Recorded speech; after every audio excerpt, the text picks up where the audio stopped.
আলহামদুলিল্লাহ, অবশেষে কিন্তু আজকে পবিত্র জুম্মা মুবারক।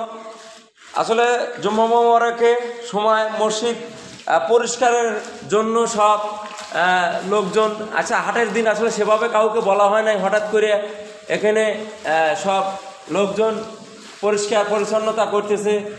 বেলাল ভাই সহ, সালমান সহ, দাদুভাই সহ, এখানে ভাতিজা রিয়াদ সহ কিন্তু মসজিদ পরিষ্কারের জন্য লেগে গেছে। আল্লাহর কাছে লাখো কোটি কোটি শুকরিয়া, এরা যে ভালো কাজের সময় লিপ্ত হয়েছে, আসলে ধন্যবাদ জানাচ্ছি এদেরকে। আসলে এরা কিন্তু ভালো কাজের সময় আসলে সব সময় এরকম চম দেবে, দোয়া করি এদের জন্য। আসলে আপনারা জানেন যে আমাদের মসজিদে কিন্তু নতুন কমিটি গঠন হয়েছে। কমিটিতে যারা দায়িত্ব অবস্থা আছে, দোয়া করি তারা যেন দায়িত্বটা ভালোভাবে এইভাবেই যেন বিগত আমলে যারা দায়িত্বশীল অবস্থায় আছিল, ওবায়দুল ভাই, উজ্জ্বল ভাই, মকসুদ আলী প্রামাণিক, এরা যে উন্নয়নটা করেছে মোটামুটি আলহামদুলিল্লাহ ভালো উন্নয়ন করেছে। আশা করি এরাও দায়িত্বশীল অবস্থায় যারা দায়িত্ব নিয়েছে, আশা করি এদের সে একটু হলেও ভালো কাজ দেখাবে।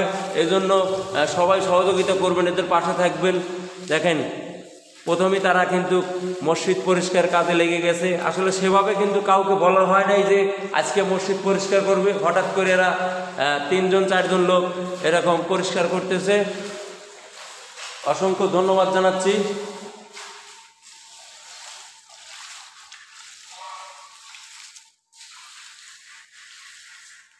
আসলে সাবান দিয়ে ঘষার পর কিন্তু এইভাবে পরিষ্কার হচ্ছে, এটা দিয়ে ভালো হচ্ছে। এটিতে পানি ম্যান সব বাড়া যাবে, তারপর ফ্যান দিলে হয়ে যাবে।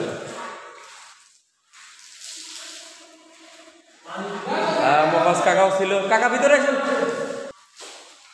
আসসালামু আলাইকুম কাকা, কেমন আছেন? আলহামদুলিল্লাহ, আল্লাহ খুব ভালো লাগছে। আমি দেখলাম আপনি জঙ্গল পরিষ্কার করলেন, আবার এদের নিয়ে যে পরিষ্কার পরিচ্ছন্নতার কথা বলছি, পরিষ্কার করতেছেন।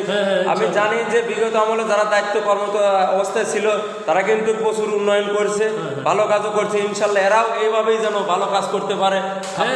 সবাইকে সহযোগিতা করবেন, আমরা সেই দোয়াই করি ভাই, যে কোনো সার্বিক সহযোগিতা আমি সবসময় ইনশাল্লাহ আছি। আল্লাহ যে কদিন আমাকে বাঁচা রাখছে, আলহামদুলিল্লাহ, মসজিদের কাজের জন্য আমার প্রাণ দিয়ে চেষ্টা করবেন ইনশাল্লাহ ইনশাল্লাহ। আর আপনারা জানেন যে যারা এই মসজিদটা নির্মাণ করেছে, আল্লাহ তাদের কিন্তু বেঁচে নাই কেউই, তাদের আত্মার মাগফিরাত কামনা করছি। সেই সন্তামন্তা মধু প্রামাণিক সহ, এন্তাজ প্রামাণিক সহ আরও যারা মসজিদের সাথে শ্রম দিয়েছে তারা কিন্তু দুনিয়ায় বেঁচে নাই, তার আত্মার মাগফিরাত কামনা করছি। এবং তারা তিল তিল করে মসজিদটা গড়ে দিয়ে তাদের হাতে দায়িত্ব দিয়েছে, আসলে তারা খুব ভালো কাজ করেছে। তারপরও আলহামদুলিল্লাহ লাখো কোটি কোটি শুকরিয়া। আবার মসজিদে যারা দায়িত্বশীল অবস্থায় আছে, এখন যারা শ্রম দিচ্ছে, এদেরকে আপনার নেক হায়াত দান করো, এইভাবে যেন ভালো কাজ করতে পারে।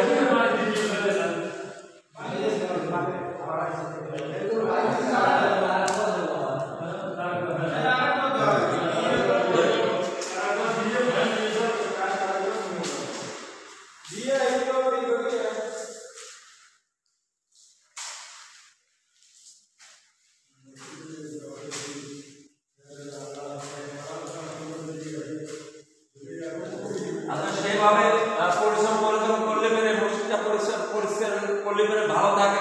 আর ভালো কাজের সময় ইনশাল্লাহ